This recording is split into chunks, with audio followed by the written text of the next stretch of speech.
Hello and welcome to Presono. This video is all about the question, what is a session? During each presentation, all shown content is recorded in a so-called session. When you finish your presentation, you will be automatically forwarded to your session. This session is the exact image of your presentation just given and contains only the content that you have actually shown. You can edit a session similar to presentations afterwards.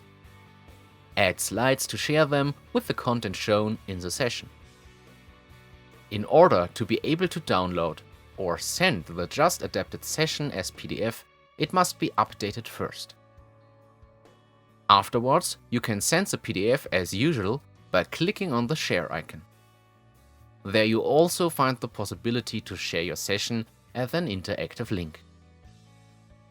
If you would like to reopen a session at a later point in time, you can access an overview of all presentations held via the main menu. And now, have fun with your presentations.